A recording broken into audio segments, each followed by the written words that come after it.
Evelyn López, me pueden decir Eve. Soy residente de pediatría de segundo año, ya acabando, del Hospital Nicklaus Children en Miami, que antes se conocía como el Miami Children.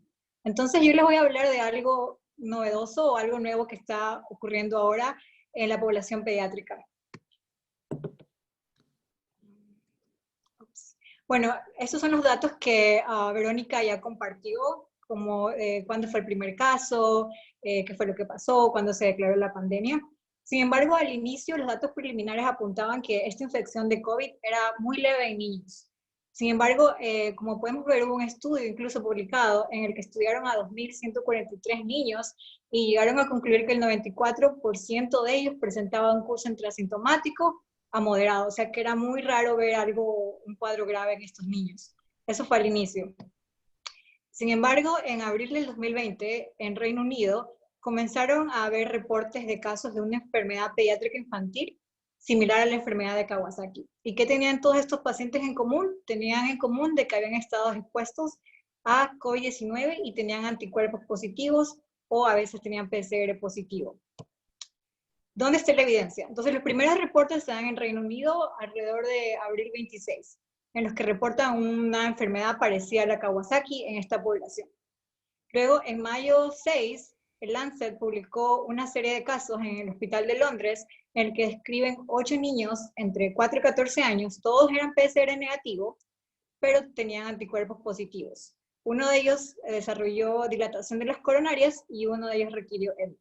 Para mayo 13 ya había en la ciudad de Nueva York alrededor de 100 casos reportados de esta nueva entidad. En mayo del 2016, un estudio en Italia publicado en Lancet describe a 10 pacientes entre 3 y 10 años, similar al anterior en Londres, donde solamente 2 eran PCR positivos y la mayoría tenían anticuerpos positivos, y en esta serie de casos 2 tenían dilatación de la coronaria. Aquí tenemos una pregunta para ver qué es lo que ustedes piensan. ¿Cuáles son los síntomas que ustedes creen que están más asociados a este síndrome inflamatorio asociado a COVID-19? Fiebre y tos, fiebre y diarrea, dolor abdominal, anosmia, cefalea o tos. No sé si sale el poll. Ya pueden ver eso, muéstranos la diapositiva y pueden ver la pregunta. Ya mostré la respuesta. En la nueva ventana y pueden ir respondiendo ahí, no se preocupen. Si vamos a la respuesta, nada más avísanos y lanzamos la pregunta antes, no pasa nada. Interactuando la gente, bueno. Lo que nos gusta ver que vayan participando. Y bueno, pues la respuesta es sí dada, pero vamos a ver, porque hay mucha gente que tal vez ha respondido un poco distinto. Bueno, en realidad mucha gente pensaría que como es COVID, el síntoma más común podría ser tos o síntomas respiratorios. Sin embargo, en esos niños los síntomas más comunes fueron fiebre, más síntomas gastrointestinales, como son diarrea, dolor abdominal. Ok, quisiera hacer una pregunta, nos ayuda por favor la doctora Rubio. ¿Existe, doctora, alguna manifestación clínica, signo o síntoma que pueda ayudarnos a diferenciar al momento de hacer el diagnóstico de enfermedad de Kawasaki con COVID? A ver, buenas noches a todos.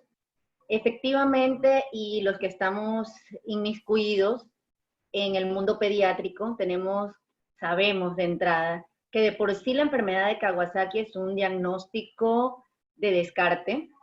Realmente no tenemos datos patognomónicos ni exámenes de laboratorio que nos digan, sí, es Kawasaki. Es un conjunto de criterios a través del tiempo que finalmente nos llevan a este diagnóstico. Así que una manifestación clínica per se que nos pueda diferenciar de una infección por COVID-19 o un Kawasaki realmente no va a existir. Quizás pudiéramos diferenciarlo un poco porque el Kawasaki típico reúne criterios, todos lo sabemos. Hay 5 criterios y tiene que tener 3 de 5 para yo decir que tiene una enfermedad de Kawasaki, como son la conjuntivitis no supurativa, bilateral, el exantema polimorfo, las lesiones en boca, vamos a tener también adenopatías y edema de pies y manos. Estos generalmente son los 5 criterios que deberían reunirse para decir que es una enfermedad de Kawasaki, al menos 3 de ellos. Pero lo que me dará la razón, Evelyn, es que la descripción de enfermedad de Kawasaki dentro de los niños realmente lo han hecho como un Kawasaki atípico. ¿Qué significa un Kawasaki atípico? Es un Kawasaki que no cumple todos los criterios. Y realmente las manifestaciones que más se han asociado a COVID son las mucocutáneas. Como bien lo mencionaron, es la afección de conjuntivas, es la afección oral y esas manifestaciones dermatológicas que quizás nos hagan pensar en que se trata de una enfermedad de Kawasaki, pero muchas veces no cumple criterios completos y por eso lo llamamos Kawasaki-like o un Kawasaki atípico. Hay que tener en cuenta también que este tipo de manifestaciones pueden ser comunes en muchísimos virus y es por eso que te decía que es un diagnóstico de descarte, porque de entrada, con 48 a 72 horas de fiebre y manifestaciones mucocutáneas, el COVID va a pasar a formar una parte del diferencial porque van a haber muchísimos virus que pueden cursar con esta misma sintomatología.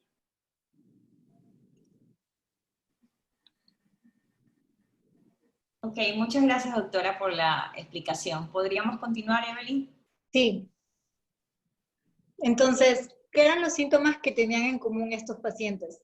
Como vemos, el 100% de ellos presentaban con fiebre y se presentaban alrededor del cuarto día.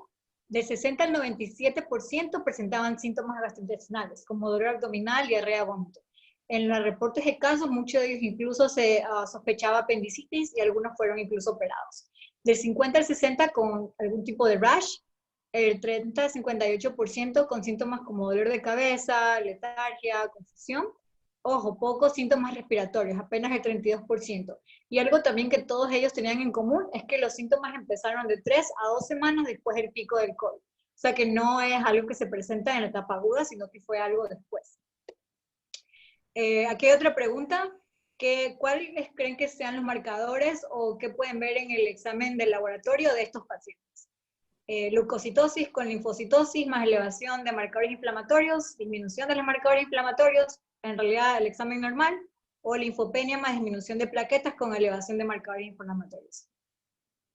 No sé si quieren votar y me avisan cuando ya estén. Perfecto, yo diría, Evelyn, para esta pregunta, si nos pueden poner en el chat cuál de las opciones es la que creen la correcta. Esta vez les voy a pedir la pregunta, la respondemos en el chat, el resto vamos viendo, las vamos haciendo en forma de votación. La mayoría de las personas van respondiendo, parece que hay dos opciones ahí que les parecen las más comunes. Y mientras que ellos contestan, me gustaría que tal vez nos ayude, la doctora Rubio había mencionado que las manifestaciones básicamente eran de un Kawasaki atípico, pero en el chat los chicos están preguntando si es que, ¿cuál es la diferencia en sí entre el Kawasaki típico y el Kawasaki atípico? No sé si nos podría dar una breve explicación para poder continuar. Claro, la diferencia es justamente lo que hablamos. Clásicamente el diagnóstico de Kawasaki es clínico y tiene que cumplir criterios. Cuando los pediatras decimos que tiene un Kawasaki típico, es cuando de 5 criterios básicos clínicos cumple 3. 3 o más, puede cumplir los 5 completos o al menos 3. Cuando hablamos de Kawasaki atípico, cuando tiene menos de 3, ¿sí? Entonces ahí estamos hablando de un Kawasaki atípico. Por eso les decía que a la cabeza van la sintomatología mucocutánea. Muchas veces no vamos a encontrar la adenopatía, no vamos a encontrar el edema de manitos y de pies, puede ser que lo encontremos o no, la conjuntivitis no supurativa. Entonces, estas cosas podrían diferenciar, y es lo que diferencia un Kawasaki típico de un atípico, es simplemente qué cantidad de criterios cumple uno y el otro. Generalmente cuando tenemos un Kawasaki atípico sin tener esta pandemia previa, lo que hacíamos era complementarlo con otros estudios de laboratorio y de imagen que nos pudieran respaldar el diagnóstico, porque repito, no hay una prueba diagnóstica que nos diga es Kawasaki, esto es clínico, básicamente. Perfecto, gracias. Parece que la mayoría de las personas nos han respondido entre la A y la D, la mayoría la D, pero bueno, ya está ahí marcada la respuesta. Evelyn, no sé si quieres hacer. Correcto, ya lo voy a explicar ahora. Entonces la respuesta correcta es la D. Esos son los hallazgos clínicos que se han encontrado en estos pacientes. Del 60 al 80% desarrollaban shock, el 64% cumplían los criterios para Kawasaki completo, del 50 al 100% presentaban con disfunción cardíaca, ya sea por ecocardiograma o elevación de las troponinas o del péptido B natriurético. El 52% tenía falla respiratoria que requirió soporte ventilatorio y un porcentaje leve con falla renal aguda pero mínima. Los hallazgos del laboratorio. Linfopenia del 80 al 95%, neutrofilia, trombocitopenia, plaquetas bajas, elevación de marcadores inflamatorios, como la proteína C reactiva, la velocidad de eritrosedimentación, la ferritina, elevación de marcadores cardíacos, esto es muy importante, como la troponina y el péptido natriurético B, hipoalbuminemia, elevación de enzimas hepáticas, elevación del LDH y elevación de los triglicéridos. ¿Qué encontramos en las imágenes? En el ecocardiograma, depresión sistólica del ventrículo izquierdo, y en algunos casos, alteración de las coronarias, principalmente dilatación. Radiografía de tórax, generalmente siempre es normal. A veces hay cambios leves, pero muy inespecíficos. La TAC de tórax, igual, no existe nada o ningún hallazgo significativo. Y en el imagen de abdomen, como por ejemplo el ultrasonido, puede encontrarse adenitis, pero tampoco nada así súper patognomónico. Aquí tengo otra pregunta, aunque ya lo hablaron, pero quiero ver si alguien tiene una idea. ¿Qué es la enfermedad de Kawasaki? A, una gripe por un virus chino, B, una forma de vasculitis, una infección bacteriana o un tipo de anemia. Y me avisan cuando estén, no sé por qué no puedo ver. Perfecto, ya está la pregunta ahí montada en la ventana y están empezando a responderla. Les recuerdo, por Facebook pueden responder a través de sus comentarios. Nosotros también estamos pendientes de las preguntas o observaciones que nos hagan para trasladarlas a la plataforma el día de hoy. Y como siempre, pues las personas van contestando. Vamos llegando ya casi al 70%, que es más o menos el promedio de participación. Eso es lo que nos gusta de estas charlas, que nos permiten ser interactivos en ese punto. Y voy a mostrarles los resultados.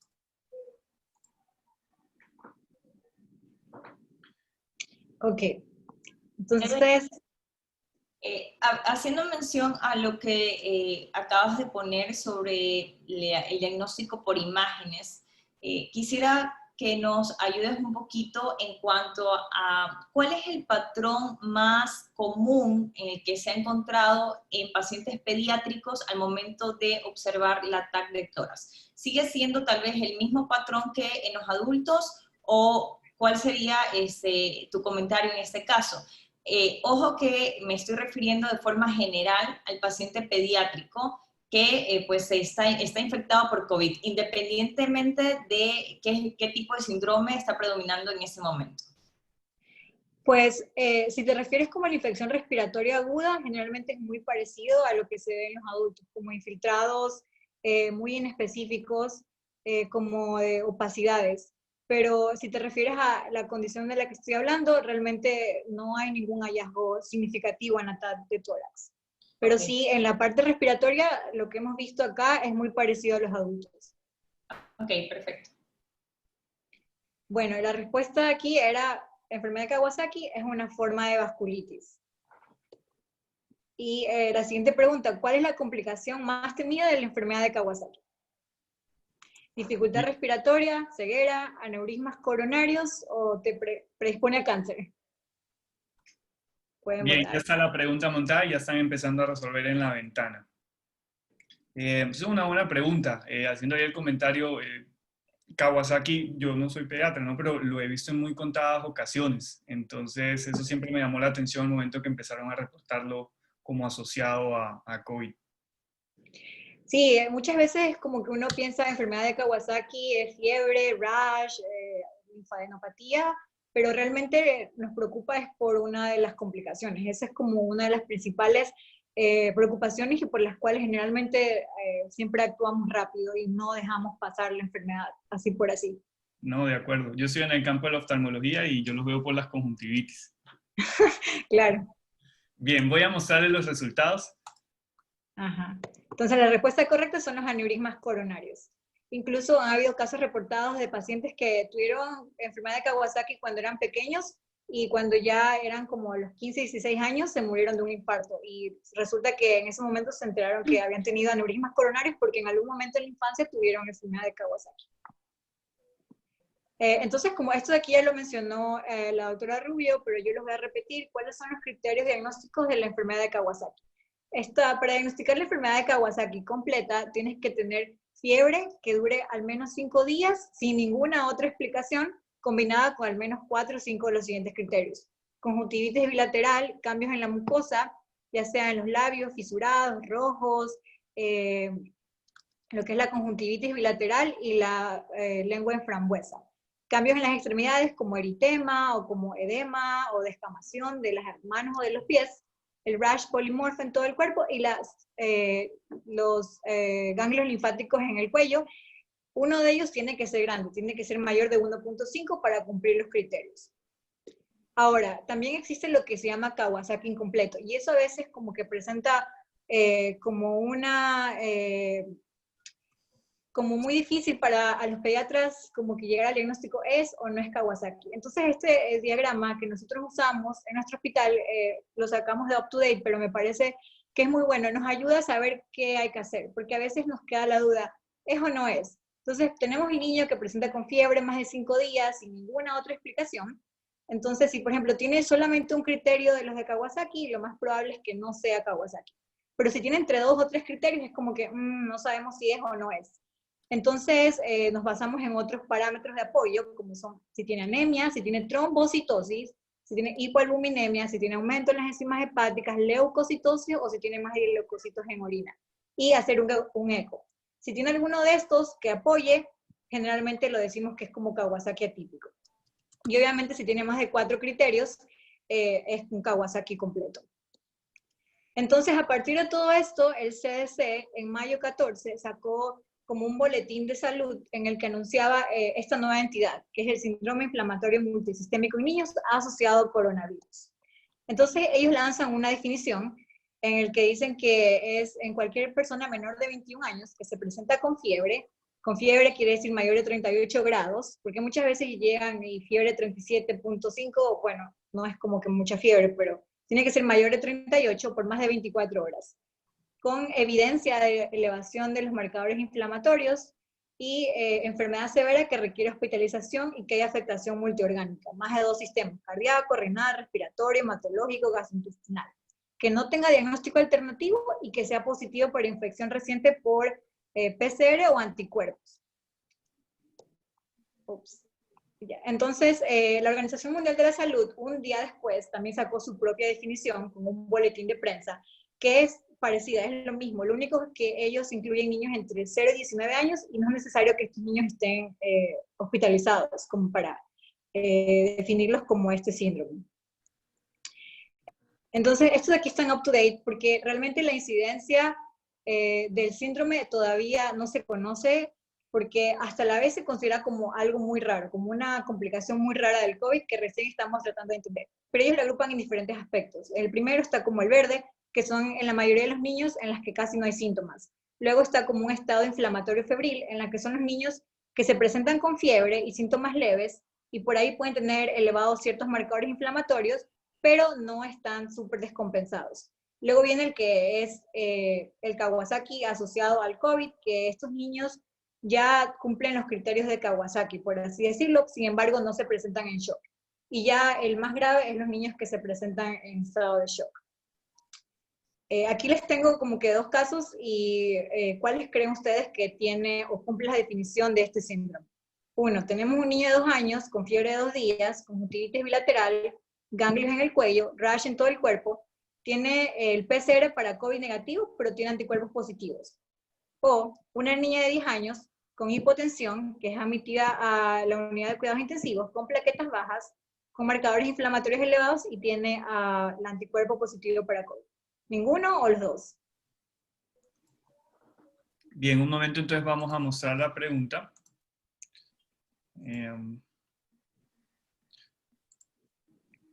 ¿Puedes mostrar la diapositiva? Ahí en la diapositiva están las opciones. ¿No se ve?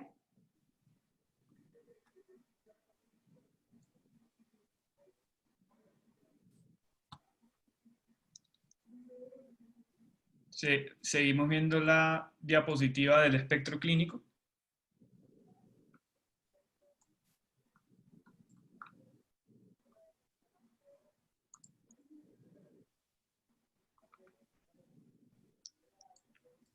Podrías, Evelyn, salir tal vez y por escape y otra vez volver a entrar y ahí ya puede ser que te aparezca. Inténtalo así. No, no sale la diapositiva. Ahí va a salir. No, está un poquito lentas en la progresión, entonces recién está cambiando, pero Ahí. listo, ahí podemos ver el caso clínico. Okay. Listo.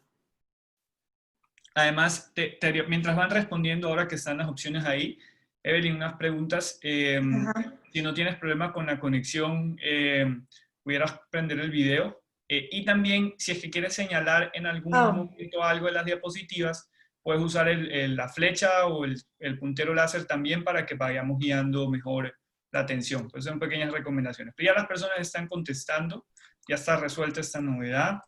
Y vamos a ver, porque eso parece una pregunta difícil, estamos tomando tiempo en responderla a los participantes. Vamos apenas el 40%.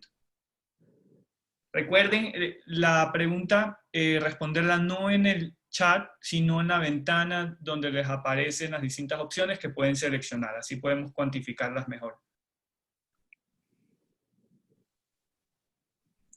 Bien, voy a mostrarles entonces cuáles son los resultados.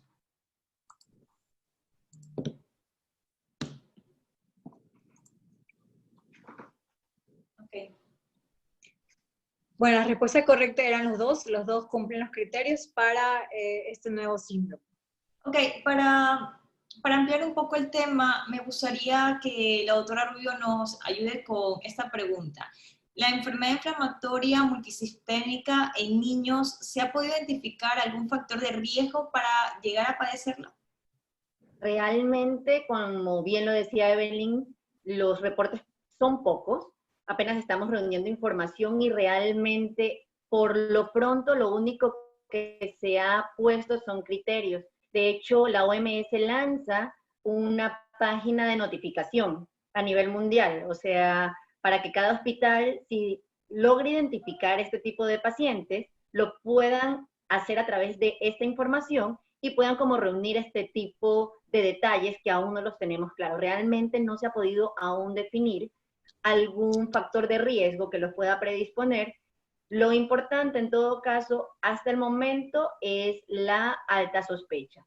Lo que sí podría decirte, Verónica, es que en la experiencia hospitalaria que hemos tenido, la cuestión rara y que no suele pasar en las enfermedades virales es que el grupo etario que más está siendo afectado, sobre todo por la enfermedad inflamatoria sistémica, son los escolares y los adolescentes.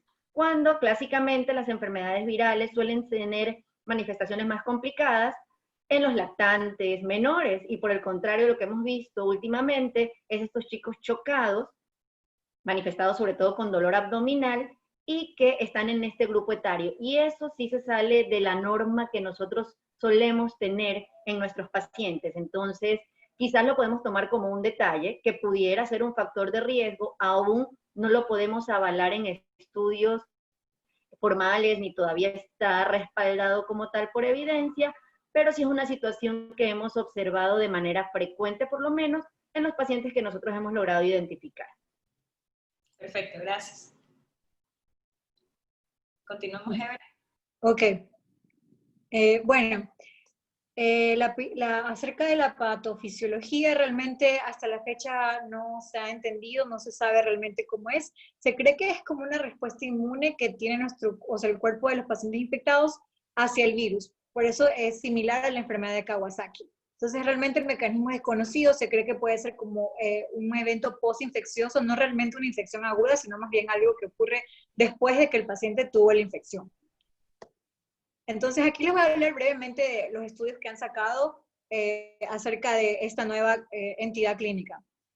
Como ya mencioné anteriormente, la causa de la enfermedad de Kawasaki no se conoce y se cree que es causada por una respuesta inmune del cuerpo a diferentes patógenos. Hasta la fecha no ha habido ningún reporte de un virus que cause el Kawasaki. En Italia se dieron cuenta que después del pico del COVID hubo un incremento de hasta 30 veces más casos de enfermedad de Kawasaki. Lo que tenían en común es que estos niños eran mayores, porque la enfermedad de Kawasaki realmente se da en niños menores de 5 años. El 90% son niños menores de 5 años. En esta condición había niños de 9, 10, 11 años. Y había mayor incidencia de afectación cardíaca cuando se compara con el Kawasaki normal. Entonces, esta tablita más o menos muestra el grupo 1, ellos cogieron 19 pacientes que tenían enfermedad de Kawasaki, y el grupo 2 cogieron a los pacientes que tienen la nueva condición parecida a Kawasaki. Como pueden ver, en el Kawasaki tradicional, estos pacientes la edad era de 3 años, y en este nuevo síndrome la edad era entre 7 años. Algo que podemos ver es que había más incidencia de Kawasaki incompleto o atípico también. Algo muy importante es que en estos pacientes se ve linfopenia con neutrofilia.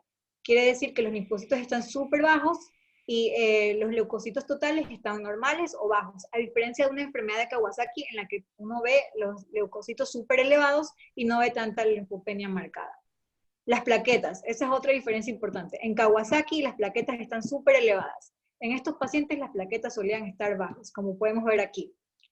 También se dieron cuenta que estos pacientes tenían alteración de los niveles de sodio. La ferritina estaba mucho más elevada comparado con los pacientes de Kawasaki. Y bueno, esto de aquí no pudieron comparar, pero estos pacientes tenían elevación de las enzimas cardíacas impresionantes. Algo importante que me llamó la atención es que hay un score que se llama el Kobayashi Score, que determina los pacientes que tienen enfermedad de Kawasaki, quienes van a tener riesgo de tener enfermedad severa. Y estos pacientes con esta nueva entidad, el 70% tenían un score alto, quiere decir que eran como un Kawasaki muy severo. El 80% requirió tratamiento con esteroides, el 60% tenía ecocardiograma abnormal y el 20% requirió terapia con inotrópicos en la terapia intensiva. Este segundo estudio, bueno, este de aquí nos dice como que ellos tratan de ver a esta nueva entidad como una enfermedad parecida a la Kawasaki, sin embargo lo tratan de poner énfasis en que no es simplemente una enfermedad leve, sino que puede ser una enfermedad severa. Entonces ellos aprueban la teoría de que uno debería utilizar esteroides desde el inicio como terapia adyuvante. También ellos proponen que el COVID-19 puede estar relacionado directamente como una causa a lo que puede ser un nuevo tipo de enfermedad de Kawasaki. Este segundo estudio fue publicado por la American Academy of Pediatrics, en el que describen dos casos clínicos. Entonces tienen paciente 1 y paciente 2, y ellos los ponen por fases. La primera fase, ambos pacientes presentaron con fiebre y con diarrea o con dolor abdominal. La segunda fase ya hay un poquito más de síntomas cutáneos. Incluso en la segunda fase, creo que el paciente 1 se descompensó, como que habían cambios hemodinámicos, y la tercera fase se ve ya que había daño cardíaco. Entonces parece que esta es la progresión que estos pacientes suelen tener. Y aquí hay algunas fotos que ellos publicaron que son todos los cambios mucocutáneos que se pueden observar en los pacientes con Kawasaki o con esta condición. Ok, en mención a la afectación cardíaca que nos refieres, Evelyn, quisiera saber si este tipo de afectación puede llegar a ser reversible en algún momento o no. Sí, ya lo voy a explicar. Tengo un artículo que justo sacó la American Heart Association acerca de esto mismo, la parte cardíaca. Ok, y me gustaría tal vez que la doctora Rubio nos indique si existe alguna diferencia entre las manifestaciones cardiológicas de los pacientes con Kawasaki típico únicamente o a diferencia de los pacientes que tienen COVID y Kawasaki.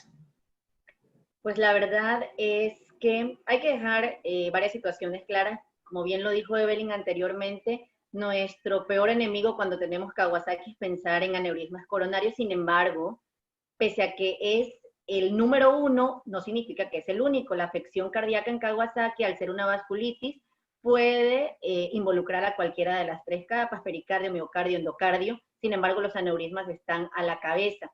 Podría sí ser una diferencia, porque en los reportes de esta enfermedad inflamatoria sistémica hablan más de una disfunción cardíaca global y hasta un punto de insuficiencia cardíaca. Justamente por eso se piden los marcadores inflamatorios que ya mencionaron anteriormente. Entonces, si pudiéramos establecer algo de diferencia por la afección que tiene a nivel de bomba y no tanto a nivel de coronarias como aneurisma. Entonces, quizás esto nos pueda indicar en algo o nos pueda ayudar en confirmar el diagnóstico. Sin embargo, ahí sí, quienes estén aquí, quienes sean pediatras, me van a decir que efectivamente esta lesión tampoco es patognomónica.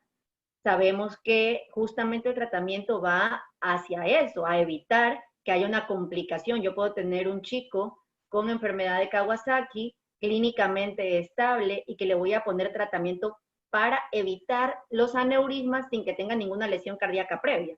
Y esto es muy importante, porque el niño que ya viene con una respuesta inflamatoria sistémica, en gran porcentaje, hasta el 80%, ya tiene una disfunción de bomba y hace algo de insuficiencia cardíaca. Entonces, esto podría, en todo caso, ayudarnos un poco a confirmar nuestra sospecha. Perfecto, gracias. Sin embargo, sí me gustaría igual hacer un comentario en cuanto a la afectación coronaria como tal. Ya ha habido reportes donde indican que el porcentaje de afectación coronaria, cuando existe esta afectación simultánea, tanto entre Kawasaki con el COVID, es mucho más rápida y es mayor, ¿sí? Por darles un ejemplo, si es que el paciente con Kawasaki típico tuviese que presentar una afectación coronaria, lo va a hacer, por decirlo, al 5º o 7º día, a diferencia de estos pacientes con Kawasaki Light que la están presentando mucho más rápido. Entonces, eso nos deja la pregunta de en qué momento pues debemos empezar a actuar, y en cuanto al momento de llegar al diagnóstico, debemos ser mucho más rápidos para poder de esta manera prevenir pues las complicaciones en los pacientes pediátricos.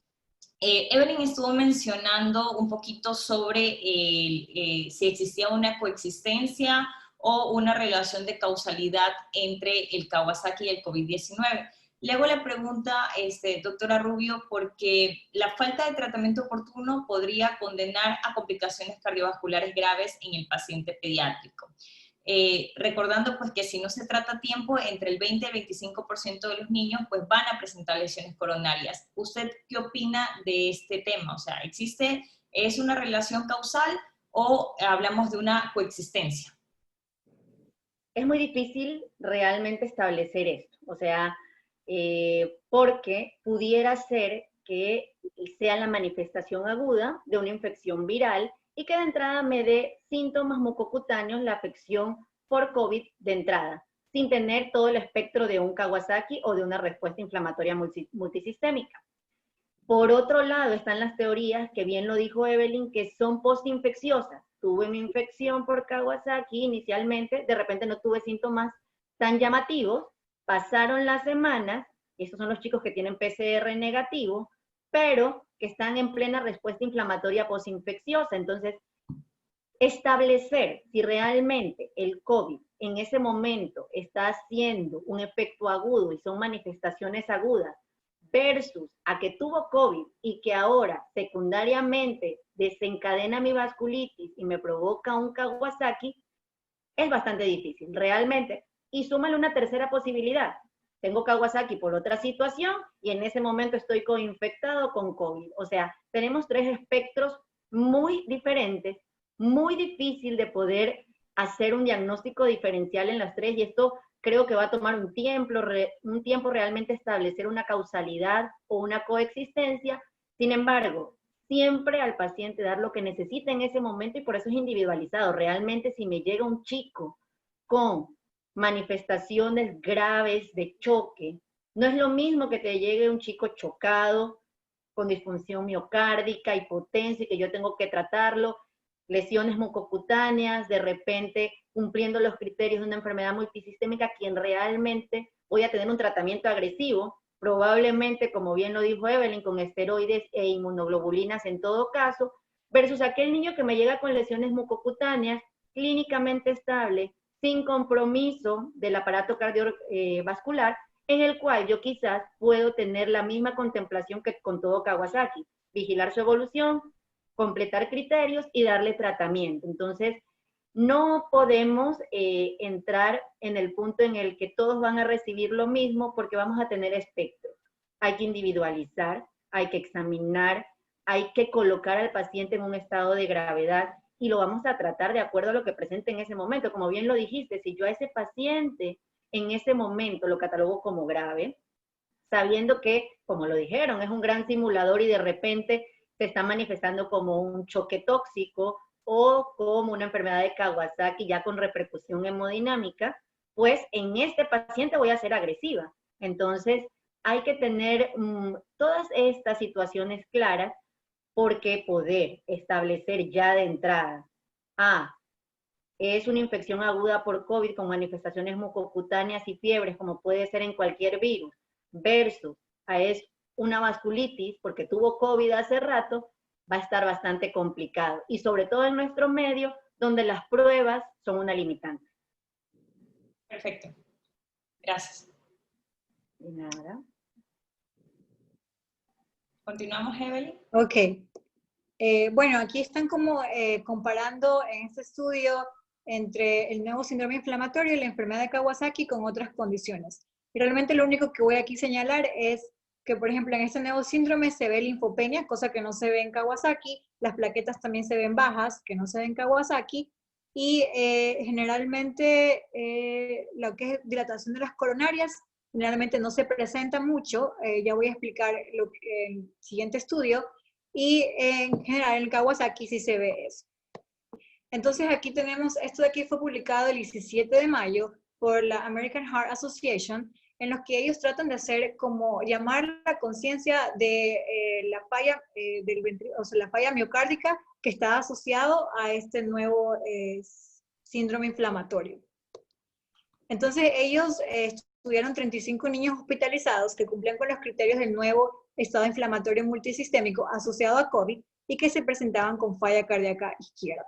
Dentro de su población, como podemos ver, la edad media es 10 años. Como ya vimos, Kawasaki es menos de 5, estos niños eran como que más grandecitos. De esta población, 2 niños tuvieron apendicectomía urgente por dolor abdominal y descubrieron que simplemente era adenitis mesentérica. El tiempo promedio entre la aparición de síntomas y la falla cardíaca fue de 6 días. El 80% de los pacientes que ingresaron a UCI necesitaron soporte inotrópico. Y como podemos también ver aquí, generalmente las comorbilidades eran bajas, solo el 28% tenía comorbilidad, el resto eran niños completamente sanos, y los síntomas más constantes eran lo que es la fiebre, lo que es la astenia, y el 83% síntomas gastrointestinales. Aquí podemos ver que casi la mayoría presentaba falla del ventrículo izquierdo, un 28% menos el 30% de la fracción de eyección, y el 72% entre el 30 y 50%. Pero a su vez también vemos que la mayoría de ellos se recuperaban después de tratamiento, o sea, no es algo con lo que quedan, sino que la mayoría de ellos recuperaban su función ventricular izquierda sistólica en un promedio de 7 días. Aquí podemos ver también lo que dije, el 71% hasta la fecha que publicaron el estudio había recuperado su función ventricular izquierda. Y en lo que ellos presentaron no hubo ninguna muerte. Lo que ellos recomiendan es hacer ecografía al momento del diagnóstico. Si el eco inicial está normal, se puede hacer un seguimiento a las 2 semanas luego del diagnóstico. Si el paciente tiene dilatación y aneurismas coronarios iniciales, hay que repetir el eco cada 2 a 3 días hasta que el paciente esté estable y luego repetirlo a la semana. Si el paciente tiene depresión ventricular sistólica sin alteración de las coronarias, repetir el eco va a depender de la condición clínica del paciente. Y se puede hacer una TAC cardíaca si se quiere a los 3 meses. Algo importante es que comparado con Kawasaki, estos pacientes presentaban como una especie de miocarditis, más bien en la que había falla cardíaca en vez de dilatación de las coronarias. Lo que más había casi en el 100% de los pacientes que tenían este síndrome y le hacían un eco era disfunción sistólica del ventrículo izquierdo, y no tanto, habían como 2% que presentaban dilatación de las coronarias inicialmente. Entonces, esto también fue lanzado por el Royal College of Pediatrics de Inglaterra, en los que trataban de hacer una guía, qué es lo que hay que hacer. Y básicamente ellos también dicen los mismos criterios que ya mencionamos. Los criterios clínicos como fiebre, que haya envolvimiento de otros órganos, como por ejemplo dolor abdominal, rash, vómito, los criterios de laboratorio y las imágenes como el eco. Entonces, ellos establecen como cuál es el manejo inicial. Ellos recomiendan siempre usar el equipo de protección adecuado. También recordar el PALS. Yo sé que muchos de ustedes están tal vez en el último año de medicina o están empezando el internado, y el PALS, el algoritmo, a veces lo pueden encontrar en internet, y eso les va a ayudar mucho para saber cómo hay que resucitar a un niño en cualquier condición, estén en la rural o esté en el hospital o estén en un centro de salud. Ellos también hablan acerca del uso empírico de antibióticos, que ya lo voy a mencionar brevemente más adelante, pero generalmente estos pacientes cuando se presentan en shock, se presentan como una especie de shock séptico. Entonces lo que ellos recomiendan es que puedes empezar antibiótico de acuerdo al hospital o las guías que tenga tu hospital, hasta que los cultivos sean negativos. siempre tratar de tener, como que te llega un paciente así, estos pacientes realmente no se sabe y pueden deteriorar muy rápido. Entonces siempre hay que tener como que hablar con el equipo de UCI, si se está disponible, o con cualquier otro tratante que esté cercano, como para que estén pendientes de que este paciente en cualquier momento se puede deteriorar. Monitorear con ecografía y con EKG, y siempre estar pendiente de que haya embolimiento multisistémico.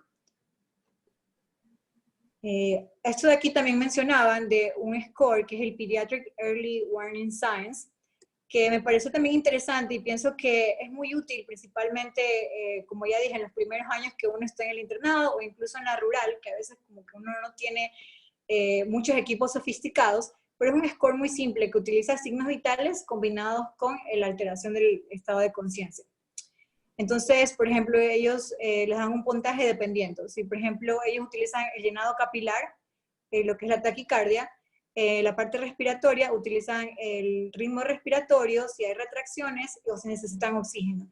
Y lo que es behavior, que es como comportamiento, si el niño está jugando bien, o si está llorando, o si está letárgico. Entonces, dependiendo de cómo esté, le dan una puntuación. Y dependiendo del score que tengan, si es un score bajito, uno como que está más tranquilo, puede chequearlo cada 4 horas. Pero si el score va aumentando, quiere decir que quizás ese paciente hay que estar pendiente cada 2 horas, cada 20 minutos, cada 30 minutos. Me parece muy útil, incluso la American Academy of Pediatrics sacó una validación de esta escala en países de recursos limitados, donde dicen que usar simplemente los signos vitales tiene una sensibilidad del 44% en predecir qué pacientes se pueden deteriorar.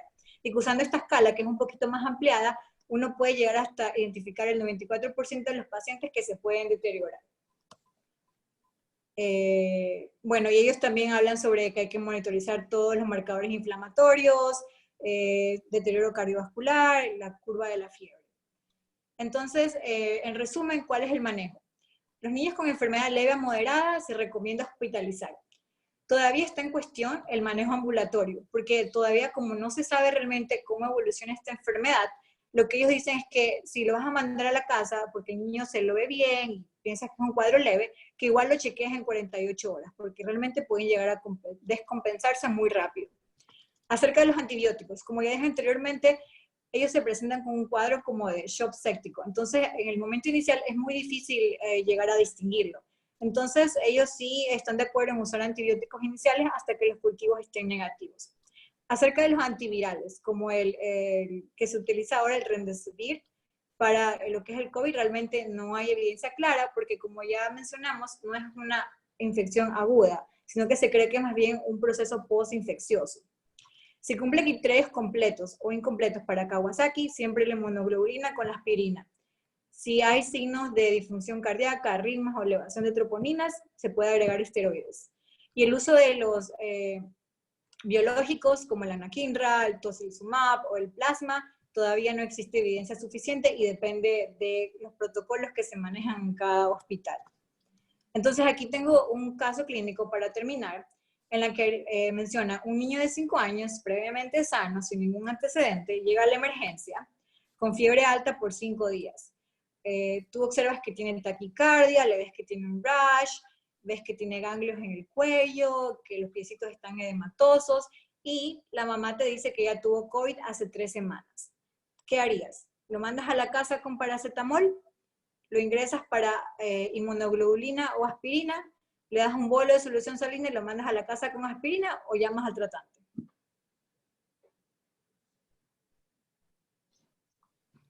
Bien, ahí está la pregunta ya subida, está empezando a responder en forma de votación.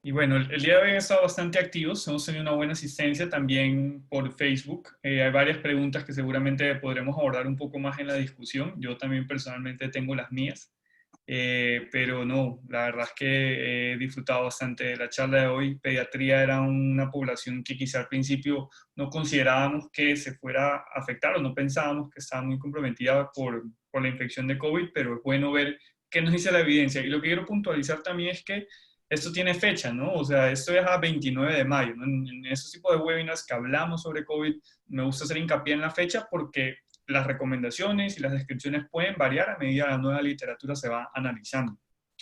Voy a mostrarles los resultados. Y nos pueden decir nuestras panelistas o Evelyn qué les parece o qué comentarios dan acerca de esta respuesta. La más opcional es el ingreso con inmunoglobulinas y aspirina. Sí, realmente sí, porque como vemos, el niño cumple con los criterios de Kawasaki y aparte también, aunque él no tenga como una prueba que te confirma que el paciente tuvo Kawasaki, que tuvo COVID o que tiene actualmente COVID, o sea, tienes el antecedente del nexo epidemiológico que la mamá tuvo. Probablemente el niño tuvo y fue muy leve o fue asintomático y él 3 semanas después desarrolló este cuadro, que es como realmente nosotros lo estamos viendo ahora. Sí, quisiera tal vez que la doctora Rubio nos ayude con esta pregunta. Doctora, ¿en qué momento usted considera que los pacientes pediátricos con COVID-19 Kawasaki-Like deben ser ingresados?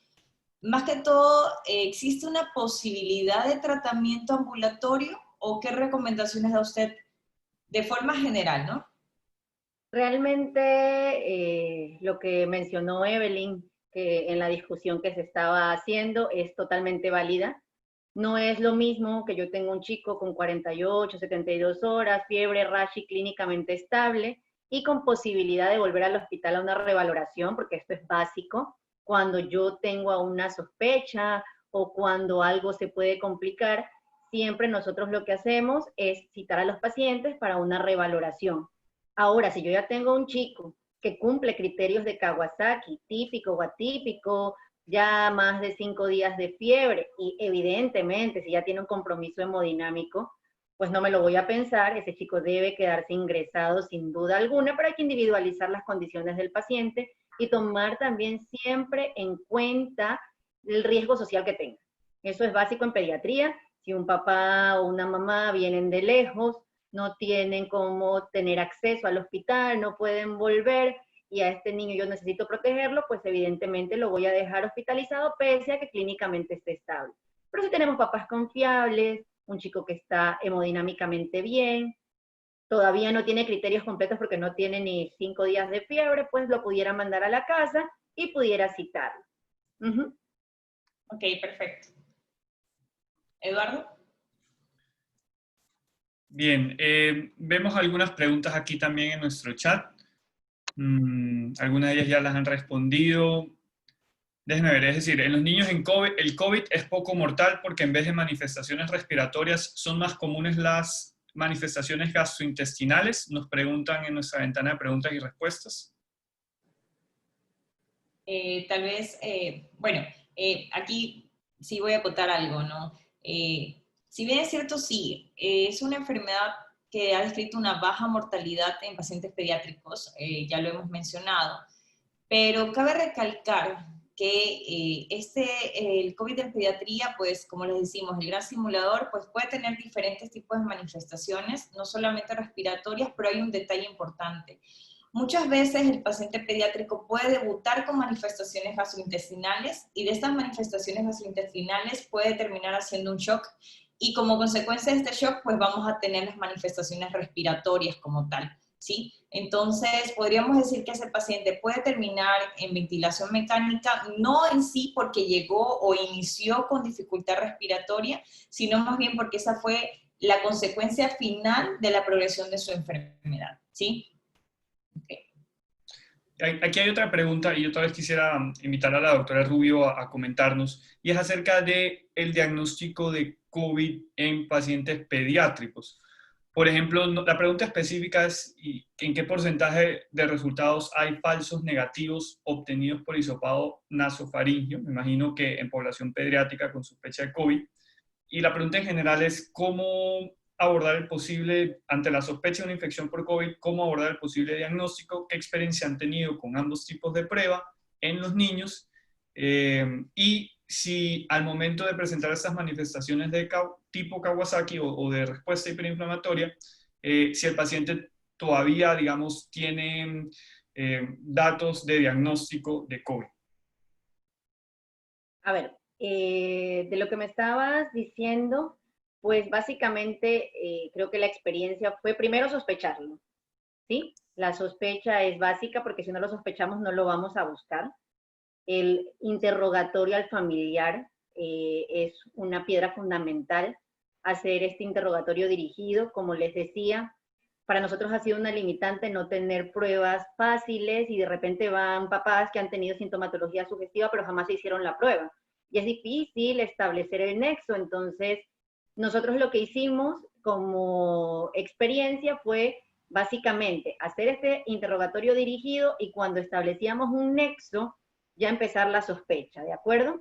Como bien lo dijeron, no nos centramos, inicialmente debemos confesar que por la información que había nos centramos más en buscar síntomas respiratorios, pero cuando empezó todo esto y empezamos ya a ver otro espectro clínico de diferentes manifestaciones, entonces ya no nos quedamos solo con eso. Y efectivamente fue a principios de abril que dijimos, no, probablemente como cualquier virus, no va a ser solo respiratorio, va a estar afectando multisistémicamente y no importa si viene con diarrea o no importa si viene con lesiones cutáneas, si ya teníamos un nexo, empezábamos a sospecharlo y esa fue la situación por la cual empezamos a intencionadamente buscar pacientes, aunque no tuvieran los criterios que nos ponían inicialmente para sospechar COVID, que ustedes saben que fue fiebre, tos, dificultad respiratoria.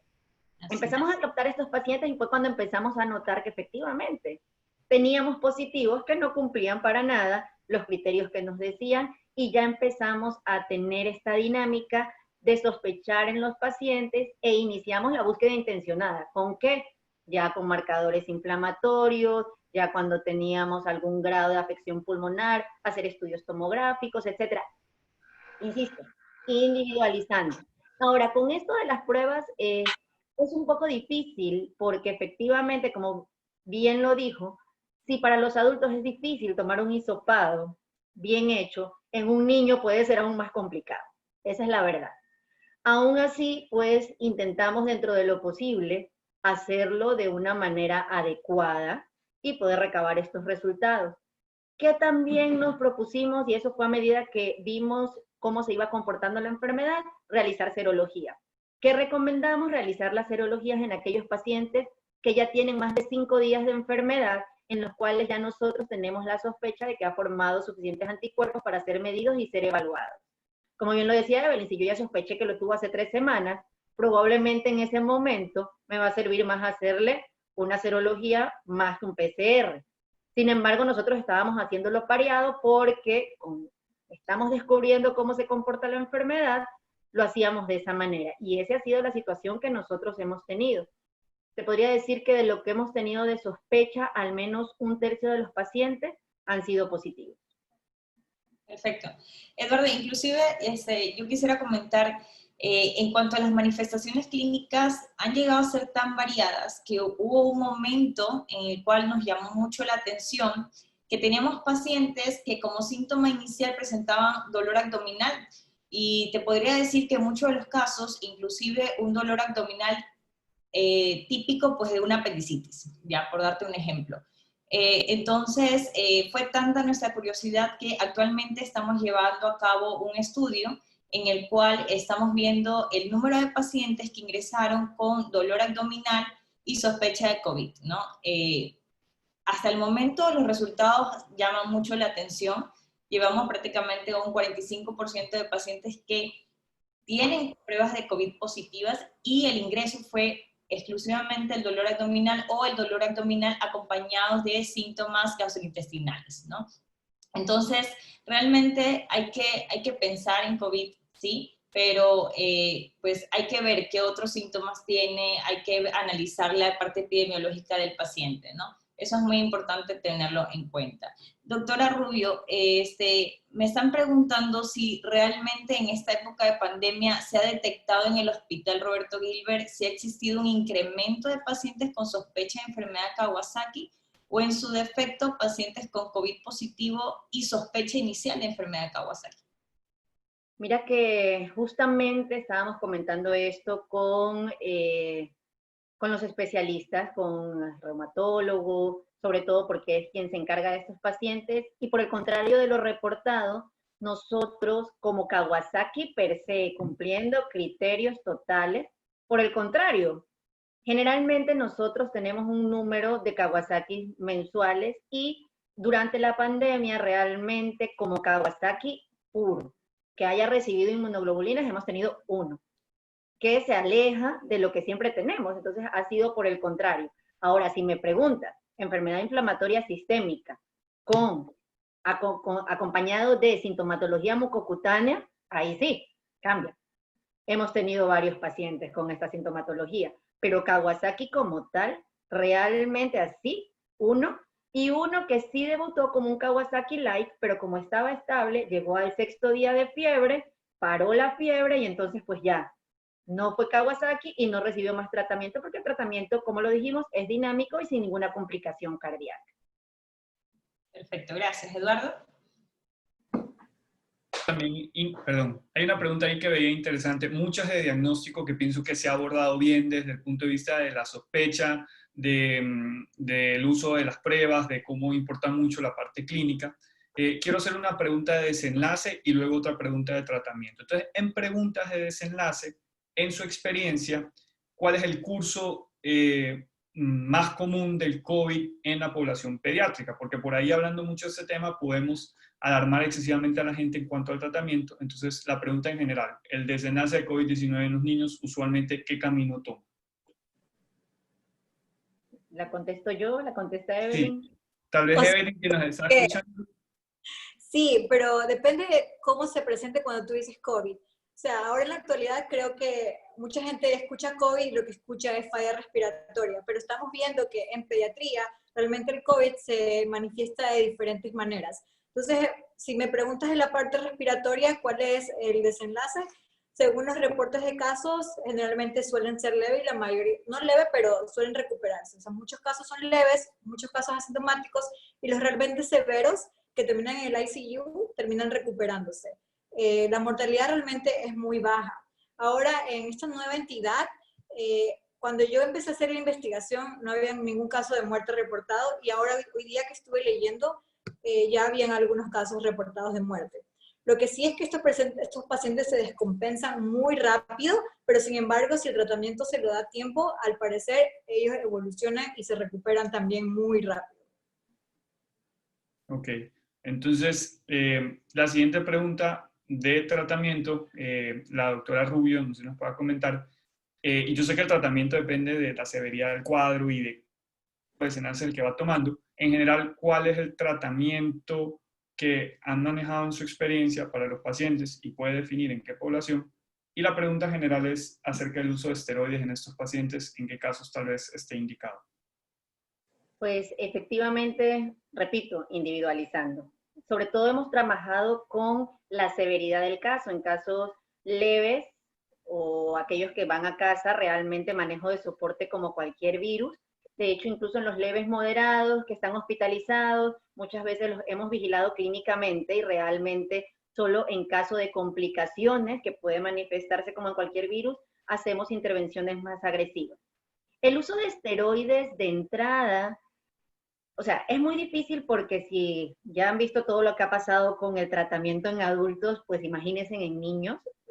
No tenemos evidencia y de por sí con los adultos que se suponía que tenían evidencia, solo vemos que todos los avances retrocedieron. Entonces, pues la verdad es que con niños tenemos pocas herramientas. Sin embargo, en esta entidad en particular, en esta enfermedad inflamatoria, en ellos sí, al parecer, por ser una respuesta ampliada, han tenido un beneficio y se ha visto que sí ayuda el uso de esteroides. Entonces, por ahora, ¿qué estamos manejando nosotros? A estos pacientes gravemente enfermos que chocados requieran inotrópicos, cargas, manejo en terapia intensiva, pues sí, a ellos que tienen una respuesta ampliada, a estos chicos sí darle el beneficio del uso de esteroides e incluso, como se habló, de inmunoglobulinas dentro de su tratamiento, sobre todo si estamos sospechando de Kawasaki, si estamos sospechando de choque tóxico o si hay afección a nivel miocárdico, cardíaco en general. Ok, muchas gracias, doctora. Verónica, una pregunta y follow-up del tema del tratamiento. Diferencias, o sea, ¿hay contraindicaciones para el tratamiento que se está usando actualmente en adultos con sospecha de COVID para niños? O sea, ¿puedo usar la citromicina? ¿Puedo usar hidroxicloroquina? ¿Por qué sí? ¿Por qué no? Los antivirales. Y porque hay mucha gente que nos está viendo de médicos generales o internistas que Sí, tal vez exactamente. piensen que se puede usar para ambos. Sí, mira Eduardo, lo que pasa es que realmente si hablamos del número de estudios, pues si de por sí en pacientes adultos todavía no se llega a una conclusión clara, ¿sí? Hasta en pediatría pues es todavía aún más bajo los reportes, ¿ya? Si bien es cierto lo que menciona la doctora Rubio es importante, hay que individualizar al paciente y a esto me refiero a que muchas veces cuando tenemos un paciente con una sintomatología severa, pues se empieza a actuar por lo menos pues con todo lo que tienes ante la mano. Ante la duda del prejuicio o el beneficio, pues lo que se está haciendo actualmente es empezar a actuar, ya sea con esteroides, ya sea con inmunoglobulina, ya sea con la citro, con la hidroxi, o sea, se actúa con todo. Pero sí es importante y es recomendable medir la función cardíaca, o sea, seguirla valorando a medida que se va manejando el tratamiento. Eso es muy importante. Claro, esto se realiza más en pacientes que están dentro de la terapia intensiva, ¿sí? Pero es importante que cada vez pues, se vaya haciendo un control repetitivo de estos pacientes porque no existe una evidencia clara de qué es lo que realmente podríamos utilizar. Ahora, en cuanto a la citromicina, pues dentro del manejo ambulatorio en un paciente que esté con resultados positivos, sí, hay evidencia de su recomendación, ¿sí? Pero en lo particular lo que yo te diría es que pues no lo hagamos ante un paciente al cual sospechemos, pero no tengamos una evidencia, ¿sí? Más bien el daño podría ser pues mucho más grave si no la tenemos. Gracias, sí, justamente esa era la pregunta, el riesgo adicional de usar medicamentos que tal vez pensamos son inocuos en adultos y por eso podemos formularlos libremente, tener en cuenta que en la población pediátrica hay menos evidencia quizá todavía al respecto y una posibilidad de otros efectos secundarios o adversos. Por ahí un poquito. Hay una pregunta también, no sé si la doctora Evelyn nos escucha, Sí.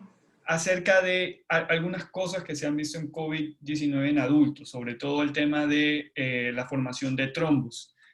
En la pregunta específica mencionan un término, respuesta inmune trombótica asociada a COVID-19.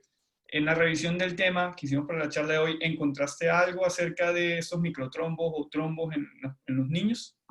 Sí, o sea, lo que la evidencia ahora sugiere es que si, por ejemplo, ves a un niño que tiene dilatación de las coronarias, sí es recomendado hacer terapia antitrombótica, de anticoagulación. Si tiene también un fallo severo del ventrículo izquierdo, también está recomendado hacer terapia anticoagulación. Y si obviamente sospechas de enfermedad de Kawasaki o cumple los criterios de enfermedad de Kawasaki, sí se recomienda hacer terapia o empezar al paciente con terapia de anticoagulación. Y también por ahí leí de que si el paciente está en el ICU con un shock severo, con disfunción miocárdica, también consideran poner al paciente en anticoagulación. Ok, muy bien. Preguntaban también, doctora Rubio, tengo una pregunta de Facebook, y es acerca de las condiciones o las comorbilidades o condiciones predisponentes para tener un curso más severo de la enfermedad en niños. Como en adultos, pues sabíamos, ¿no? Asma o enfermedades crónicas, diabetes, hipertensión. En niños, ¿hay ciertos factores de riesgo que los lleven a un peor pronóstico o un peor desenlace?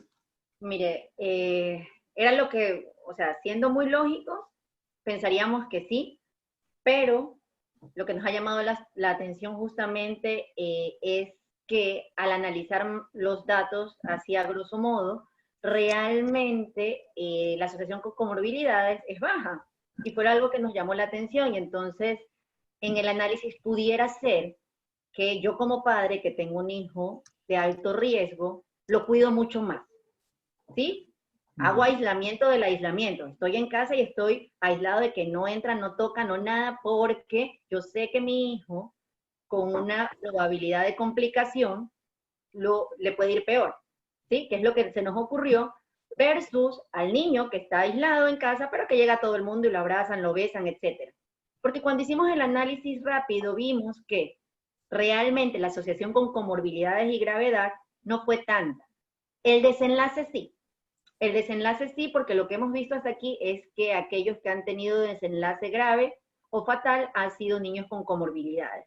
Sin embargo, en grosso modo, realmente no. Y que haya una condición patológica como tal, que lo haya condicionado tampoco. De hecho, algo que nos ha llamado mucho la atención es que, por ejemplo, pensaríamos que en un paciente asmático debería, sí, generalmente cuando son las épocas virales, estos chicos nos llegan con muchas exacerbaciones porque están en contacto y empeoran. Por el contrario, hemos tenido bajísimas tasas de exacerbación asmática en los niños que han ingresado, o sea, al contrario de lo que siempre tenemos. Y entonces se nos ocurre lo mismo, nos están cuidando más o definitivamente este virus no está desencadenando esos eventos broncoobstructivos más frecuentes con otros virus. Entonces son cosas llamativas, pero realmente que hayamos podido identificar que hay un factor de riesgo con el cual yo asocie que le va peor a este niño, no. De hecho, los niños que han cursado con enfermedad inflamatoria multisistémica, todos han sido sanos. Perfecto, muchísimas gracias. Ok, Verónica. para concluir, sí quisiera recalcarles que, como un recordatorio, el nuevo síndrome inflamatorio multisistémico se presenta en niños predominantemente durante la fase tardía de la infección, en donde el paciente, cuando ustedes les hacen el hisopado para PCR, pues lo más probable es que salga negativo, ¿sí? Es decir, ya en estos pacientes vamos a tener una cero conversión de IgG positiva. Importante saber que constituye un error pensar que los niños no se infectan de COVID-19, ¿sí? En algún momento por ahí empezó a pasar esa información, o pensar que pues si bien es cierto la mayoría son asintomáticos, pues es algo que tal vez no debemos prestar atención. Bueno, es un error. Tenemos un número variado de síntomas que ya los hemos mencionado, inclusive podríamos llevarnos a diagnósticos erróneos y por lo tanto a consecuencias terribles. Así que les invito a estar alerta y no subestimar la situación actual, que hasta cierto punto podría resultar ser incierta. Con esto concluyo y le doy el agradecimiento a la magnífica charla que nos da la doctora Evelyn López, y muchísimas gracias. Fue un gusto haberla tenido como invitada, la doctora Natalie Rubio. Gracias por aquellas pues, consideraciones, consejos y acotaciones que hizo durante el desarrollo de la charla. A la vez, pues, agradecerle a todos los que estuvieron presentes. Para nosotros siempre es un gusto poder compartir una vez más con todos ustedes.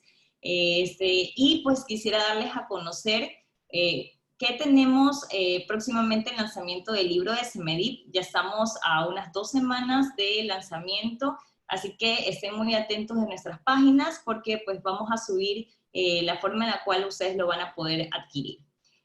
Gracias, Eduardo, por la invitación y pues esperamos poder volver a compartir con ustedes en una próxima. Hasta luego. Muy bien. Yo simplemente un comentario adicional. Aproveché mucho la charla, me gustó mucho.